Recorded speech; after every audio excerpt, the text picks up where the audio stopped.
Jasmine நாவல்ஸுக்கு உங்களை வரவேற்கிறேன். Hi, hello, வணக்கம். ஒரு புத்தம் புதிய தொடர்கதையில் உங்களை சந்திக்கிறேன். ஒரு தடவை சொல்வாயா உன்னை எனக்கு பிடிக்கும் என்று. நான் ஜாஸ்மின். எபிசோட் 1. செல்லா. அஸ்வின், சுவாதி, இப்படி பொருத்தமான பெயர்கள் எப்படி வாய்த்தன? கல்யாண பத்திரிகையை பார்த்தவர்கள் பெயர் பொருத்தம் பற்றி பேசாத ஆளில்லை. பொன் எழுத்துக்களால் பொறிக்கப்பட்ட எழுத்துக்களை வருடி கொடுத்தாள் சுவாதி.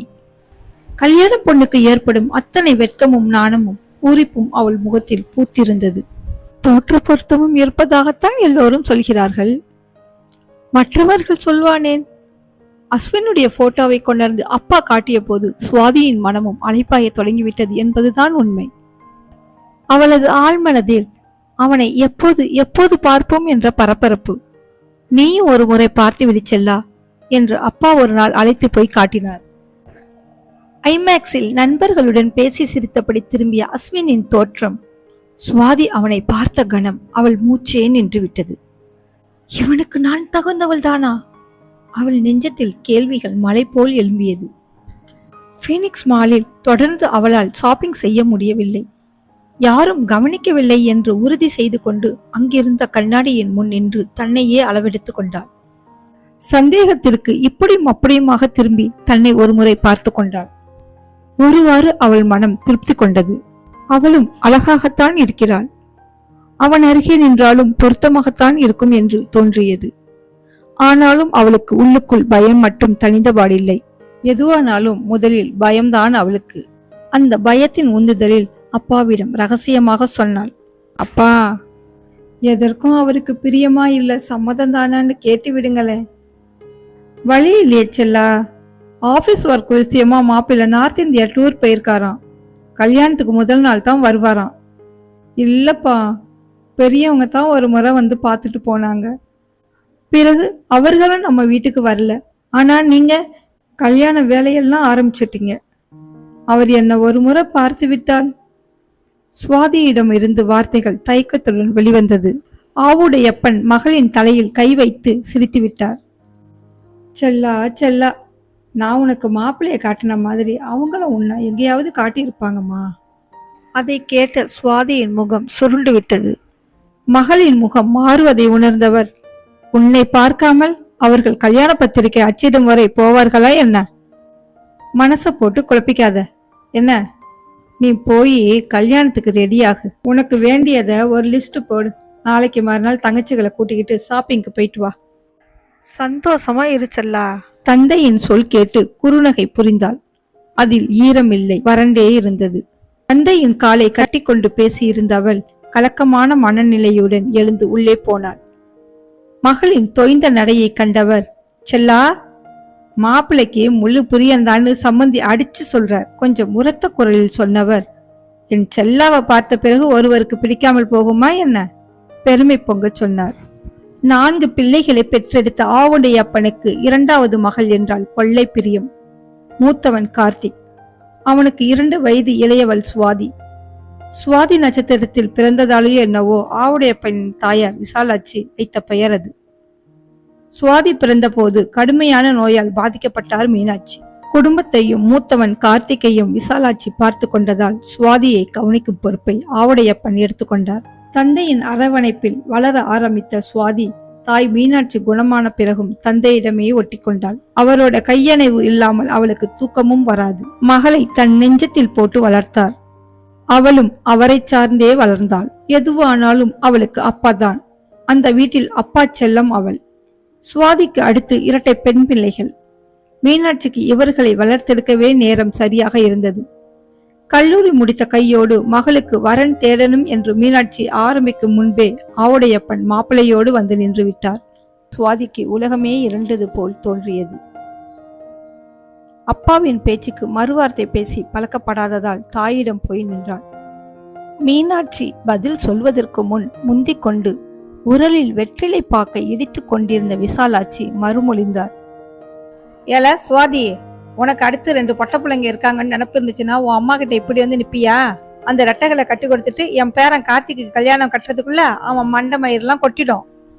பொக்கை வாயிடுக்கில் உரலில் இடித்த வெற்றிலை பாக்கு நொறுக்கங்களை வைத்து அதக்கினார்.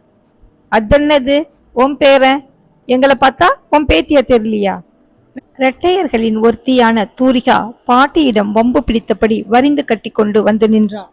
நல்லா கேளு தூரி, இந்த கிழவிக்கு பேரந்தான் வசதி, நம்மன்னா மட்டம்தான் என்றபடி மற்றவளான மீராவும் பாட்டியை முற்றுகையிட பேத்திகளுக்கு மறுமொழி சொல்ல முடியாமல் திருநித்தான் போனாள் அந்த முதியவள். மாமியாரை காப்பாற்றும் விதமாக மீனாட்சி மகள்களிடம் மாமியாருக்காக பரிந்து பேசினார். இங்க பாரு தூரி, சுவாதிக்கு நல்ல வரன் வந்திருக்கு. அவளுக்கும் கல்யாண வயசு தானே. நீங்களும் 3 பெண் பிள்ளைகளா இருக்கீங்க. அப்பாவுக்கு பாரம் குறையும் தானே. அப்பாவுக்கு நாங்க பாரமா? அந்த சிறுசுகளின் முகம் மாறியது. பாரம் குறைஞ்சா போதும், யாரோ ஒருவனுக்கு எங்களை கட்டி கொடுத்துருங்களாமா என்று மீரா முகத்தை தூக்கி வைத்து கொண்டு அல்லாத குறையாக சொல்ல, அப்படி சொல்லல மீரா தங்கம், நீங்க எப்படி எங்களுக்கு பாரமா ஆவீங்க? நல்ல சம்பந்தம் மனசுக்கு நிறைவா இருக்குன்னு தானே அப்பா சொல்றாங்க. அக்காவுக்கும் கல்யாண வயசு, காலாகாலத்து கட்டி கொடுக்கணும் தானே. சிறிய மகளிடம் மீனாட்சி சொல்லி கொண்டிருக்கும் போதே தாயின் அன்னத்தை பிடித்து கொண்டு கெஞ்ச ஆரம்பித்து விட்டாள் சுவாதி. மா, இப்போத்தாம படிப்பை முடிச்சு வேலைக்கு சேர்ந்திருக்கேன், அதுக்குள்ள கல்யாணமா? நான் வேலைக்கு போகணும், என் சொந்த காலில் நிற்கணும், அந்த ஃப்ரீடத்தை முழுசாக அனுபவிக்கிறதுக்குள்ள என்னம்மா இது? சினிங்கினாள் சுவாதி. அப்பா தான் என் உயிர்னு சொன்ன பத்தாது, அப்பனுக்கு எந்த பாரத்தையும் தரக்கூடாதுன்னு தெரிஞ்சு வச்சிருக்கணும். வெற்றிலை பாக்கை குதப்பிய வாயோடு சொன்னாள் விசாலாட்சி. விசாலாட்சி வார்த்தையை கேட்டு அக்காள் தங்கை இருவரும் ஒரே நேரத்தில் அந்த முதியவளை பார்த்து முறைக்க, என்னென்னலாம் எங்களை சொல்ற பாட்டி, வர வர உன் அழுமு தாங்கல, எங்களை துரத்துறதுலயே நீ குறியா நிக்கிற. ஏமா, உன் மாமியார பார்த்து இருக்க சொல்லு, இல்லைன்னு வையே. பாட்டியின் கன்னத்தில் குறும்பாய் இடித்தபடி உயர்ந்த குரலில் சொன்னாள் தூரிகா. அங்கு நின்றிருந்த மீனாட்சிக்கு மகள் பக்கம் பேசுவதா அல்லது மாமியார் பக்கம் பேசுவதா என்று தெரியவில்லை. 3 பெண் பிள்ளைகள் வளர்ந்து ஆளாகி இருக்கிறார்கள் என்று ஒருபுறம் கவலை இருந்தாலும் மகள்களின் ஆசைக்கு மறுப்பு சொல்ல தோன்றவில்லை. ஆனால் தன்னிடம் நேற்றிரவு அவள் கணவன் இந்த சம்பந்தத்தை பற்றியும் மத்திய அரசில் மாப்பிள்ளை பணிபுரிவதை பற்றியும் இந்த வரன் நம் செல்லாக்கு அமைந்தால் சந்தோஷமாக இருப்பாள் என்று பூரிப்பாக சொன்னது அவள் கண் முன்னே தோன்ற பாட்டியும் பேத்தியும் வாக்குவாதம் செய்வதை மௌனமாக பார்த்து நின்றாள். தாயின் மனத்திரையில் ஓடியது அவள் முகத்திரையில் உணர்ச்சிகளாக தெரிவதை பார்த்து நின்றாள் சுவாதி. இப்ப என்ன நடந்துச்சுன்னு 2 பேரும் சேர்ந்து பாட்டிய ஒரு ரவுண்டு கட்டுறீங்க? பாவம் அவங்க, அந்த காலத்து மனசு. இப்ப உள்ள உலகம் புரியவா போகுது? எடுத்து சொன்னா புரிஞ்சுக்க போறாங்க. இப்ப என்ன, சுவாதிக்கு கல்யாணம் பண்ணிக்க இஷ்டம் இல்லை, அவ்வளவுதானே? இதுக்கு எதுக்கு இவ்வளவு ஆர்ப்பாட்டம்? அவ விருப்பப்படி இன்னும் கொஞ்ச நாள் வேலைக்கு போகட்டும், பிறகு கல்யாண பேச்சை எடுத்துக்கலாம். கம்பீரமான ஆணின் குரலில் திகைத்து நின்றார்கள் அந்த இரட்டை சகோதரிகள். இப்படி ஒரு தடாலடியான வார்த்தைகளை எதிர்பார்க்காத சுவாதி புது தெம்புடன் நிமிர்ந்தாள். கார்த்திக்கின் தடாலடியான பேச்சில் புது தெம்புடன் நிமிர்ந்தாள். அவளை விட 2 வயது மூத்தவன் என்றாலும் சுவாதி தான் பெரியவள் போல எதற்கும் அவளிடம் ஆலோசனை கேட்டுக்கொள்வான். இப்போது வீட்டுக்கு மூத்த பிள்ளையாகி அதட்டவும் தன்னை அறியாமல் சுவாதிக்கு முறுவல் ஏற்பட்டது. அடுத்து வந்த 2 நாள் பொழுது சுவாதிக்கு எதிலும் ஈடுபாடில்லாமல் வெறுமையில் நகர்ந்தது. பாட்டி விசாலாட்சியின் பேச்சு அவளை பல கோணங்களில் சிந்திக்க வைத்தது. 3 பெண் பிள்ளைகள் இருக்காங்க, மூத்தவளை முன்னாடி கட்டி கொடுத்தால் தானே உங்க அப்பனுக்கு பாரம் குறையும்.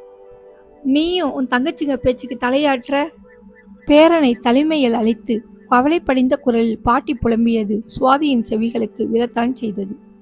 அடுத்து வந்த தினங்களில் ஒரு நல்ல நாள் பார்த்து ஒரு மாலை பொழுது அஸ்வின் குடும்பத்து பெரியவர்கள் மட்டும் சுவாதியை பெண் பார்க்க வந்து போனார்கள். ஏற்கனவே ஒரு திருமண நிகழ்ச்சியில் சுவாதியை பார்த்து பிடித்து போனதாகவும் தற்போது தங்கள் மகள்களுக்கு பெண்ணை காட்டி போவதற்காகத்தான் இந்த ஏற்பாடு என்று சொன்னார் அஸ்வினின் தாய் அன்னபூரணி. சுவாதிக்கு இதெல்லாம் பிடிக்கவில்லை என்ற போதிலும் தந்தையின் நிலையை உணர்ந்து அமைதியாக நின்று நமஸ்கரித்து சென்றாள். மாப்பிள்ளை வராமல் வீட்டில் உள்ளவர்கள் மட்டும் பெண் பார்க்க வந்ததை மீனாட்சியால் ஏற்றுக்கொள்ள முடியவில்லை. கணவனின் காதில் கிசுகிசுத்தாள். விசாலாட்சி ஒரு படி மேல். மாப்பிள்ளை வராமல் இதென்ன பெண் பார்க்கும் படலம்? ஆரம்பமே கோடலா இருக்கு, நல்லா விசாரிச்சியா? நெய்ய வைத்துக்கிட்டு வெண்ணெய்க்கு அலைந்த கதையா நம்ம வீட்டில தான் நடக்குது. மகனை வறுத்தெடுத்தார். நம்ம சுரேஷுக்கு என்ன குறைச்சலாம்? ராசா கணக்கா இருக்கான். தனது பேத்தியை தன் மகள் வழி பேரனுக்கு கொடுக்காமல் வெளியில் கொடுக்கிறது பிடிக்கவில்லை என்பது விசாலாட்சியின் வார்த்தையில் அப்பட்டமாக தெரிந்தது. வேற என்ன குறைச்ச, எல்லாம் படிப்பு தான். அன்னையிடம் தடால் அடியாக பதில் தந்தார் ஆவுடையப்பன். என்னங்க, அத்தை நம்ம சுவாதியை பார்க்க மாப்பிள்ளை வரலையேன்னு தான். வார்த்தைகளை மென்று விழுங்கினாள் மீனாட்சி. விசாரிக்காமலையா இருப்பேன், எல்லாம் விசாரிச்சாச்சு. மாப்பிள்ளை வடக்க ஆஃபீஸ் விஷயமா போயிருக்காரு. வந்த உடனே நம்ம போய் பார்த்துட்டு வருவோம். விசாரிச்ச வர நல்ல வரந்தான், இதை விட நல்ல வரம் இருக்குமான்னு எனக்கு தெரியல. அந்த வீட்டை பொறுத்தவரை ஆவுடையப்பனின் சொல்லே இறுதியானது. அத்தோடு அந்த முதியவள் பேச்சை நிறுத்தி கொண்டாரை ஒழிய மனம் முழுவதும் தனது மகள் வயிற்று பேரனுக்கு தன் பேத்தியை கட்டி வைத்து விடணும் என்ற எண்ணமே மேலோங்கி இருந்தது.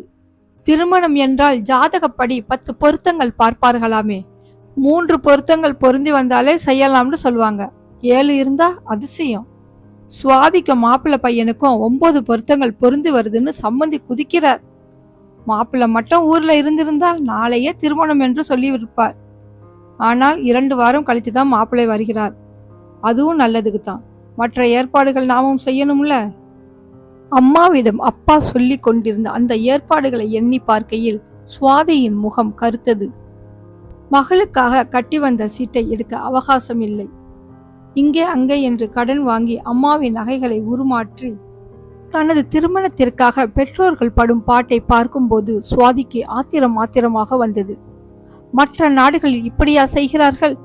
இந்த நாட்டு பெண்களுக்கு மட்டும் என்ன சாபக்கேடோ. 80 பவுன் தங்கம், வெள்ளி, பித்தளை பாத்திரங்கள், சில லட்சங்கள் ரொக்கம். ஒரு பெண்ணுக்கே இவ்வளவு செலவு செய்துவிட்டால் இன்னும் 2 பெண்கள் இருக்கிறார்கள். என்னை பார்த்து சுவாதிக்கு மூச்சு முட்டியது. பெண்ணையும் கொடுத்து பணத்தையும் கொடுப்பது என்ன நியாயம்? ரொம்ப சீப்பால தெரியுது. மருமகளா, மனைவியா, தாயா, புதிய அவதாரம் எடுப்பதற்கு அவர்களுக்கு கூலி கொடுப்பது போல அல்லவா இருக்கு. சுவாதி பெருங்கோபத்தோடு தாயிடம் சிறுசிறுக்க மீனாட்சி சிரிப்பைத்தான் பதிலாக தந்தார். என்னம்மா சிரிக்கிற? 500 சவரன் தங்கமும் நஞ்சையும் புஞ்ச நிலங்களை சீதனமா கொண்டு வந்தபடி நானு. அம்மா, உன் கதை வேற. தாத்தாவுக்கு நீயும் சித்தியும் தான். இருக்கிறது எல்லாம் உங்க 2 பேருக்கும் தான். ஆனா இங்க அப்படியா? வாதாடினாள் சுவாதி. அவளுடைய வாதம் எவரிடமும் எடுபடவில்லை. திருமணத்துக்கு ஒப்புக்கொண்டால் அப்பாவுடைய பாரம் குறையும், சந்தோஷப்படுவார் என்று பார்த்தால் ஒப்புக்கொண்டது எவ்வளவு பெரிய தப்பாகிவிட்டது என்று தோன்றும் அளவுக்கு தன்னுடைய கல்யாணத்திற்காக அப்பா படும் கஷ்டங்களை பார்க்க சுவாதியால் பொறுத்து கொள்ள முடியவில்லை. அதன் விளைவு அவளுக்கு பல விபரீத யோசனைகள் தோன்றியது. பேசாம மாப்பிள்ளை வீட்டுக்கு ஒரு மொட்டை கடிதாசு போட்டுடலாமா? பெண்ணை பிடிக்கவில்லை என்று அவர்கள் கல்யாணத்தை நிறுத்திவிட்டால் அப்பாவுடைய சிரமம் குறையும் அல்லவா? வேண்டாம் சுவாதி, தன்னுடைய செல்ல மகளின் கல்யாணம் நின்றுவிட்டது என்ற அதிர்ச்சியிலேயே படுத்த படுக்கையாகி விடுவார் என்று அவள் உள்மனம் எச்சரிக்க, வேற எப்படி அவர் வாயால இந்த வரனை வேண்டாம் என்று சொல்ல வைப்பது? அவள் இன்னும் சிந்திக்க பாட்டி விசாலாட்சி நினைவுக்கு வந்தாள். கூடவே சுரேஷ் அத்தானும் தான். பாட்டி ஆசைப்படுவது போல் சுரேஷ் அத்தானை கட்டி கொண்டால் என்ன? அப்பாவுக்கு சிரமம் இருக்காது, பாட்டியுடைய ஆசையும் நிறைவேறும். பிரத்தியார் என்பதால் தானே இத்தனை சீர்செனத்திகள் கேட்கிறார்கள். பேசாமல் கோகிலா அத்தையின் இளைய மகன் சுரேஷை கட்டிக்கொள்ளலாம். அத்தை மகள் வைதேகியும் தன்னிடம் பாசமாக நடந்து கொள்வாள். பழனி அத்தானின் மனைவி பவித்ரா நல்ல குணமுள்ளவள், தன்னிடம் அனுசரணையாக நடந்து கொள்வாள். கோகிலா அத்தை தான் கொஞ்சம் படப்படப்பு, கிராமத்து மனுஷி. தோட்டந்தோரவை பார்த்துக்க இந்த படிப்பு போதும், டவுன் படிப்பு எதுக்கு என்று 10ஆம் கிளாஸ்க்கு மேல் படிக்க வைக்கவில்லை. மகன்களை தங்கை படிக்க வைக்காதது ஆவுடையப்பனுக்கு துளியும் பிடிக்கவில்லை. மூத்தவன் பழனி தன் அண்ணன் மகள்களை விட ரொம்ப பெரியவன், இளையவனுக்கு பார்த்து கொள்ளலாம் என்று பழனிக்கு வெளியே சம்பந்தத்தை முடித்தார். தாய் வீடு வந்து போகும்போதெல்லாம் இளைய மகனின் அருமை பெருமைகளை பேசி செல்வாள். அவளுடைய நடத்தையை வைத்து கோகிலா பெண் கேட்டு விடுவதற்கு முன்பே மகளுக்கு நன்கு படித்த மத்திய அரசில் உத்தியோகம் உள்ள ஒரு வரனை தேடி பிடித்து விட்டார் ஆவுடையப்பன். ஆனால் இதை அறிந்திடாத சுவாதி விடிந்தவுடன் சுரேஷ் அத்தானை பற்றி அப்பாவிடம் சொல்லிவிட வேண்டும் என்று எண்ணிக்கொண்டாள். அவர் படிக்கவில்லை, அவ்வளவுதானே, சமாளித்துக் கொள்ளலாம். விட்டத்தை பார்த்தபடி படுத்திருந்தவளுக்கு கண்கள் உறக்கத்துக்கு இழுத்துச் சென்றது. விடிந்ததும் சுவாதி சுரேஷ் அத்தானை பற்றி அப்பாவிடம் சொல்வாளா? அஸ்வின் உண்மையிலேயே அவளுக்கு சரியானவரா, இல்ல அவள் நினைக்காத ஒரு உண்மை இன்னும் மறைந்து இருக்கிறதா? அடுத்த எபிசோடில் ஒரு பெரிய திருப்பம் காத்திருக்குது. அதுவரை காத்திருங்கள். Stay tune.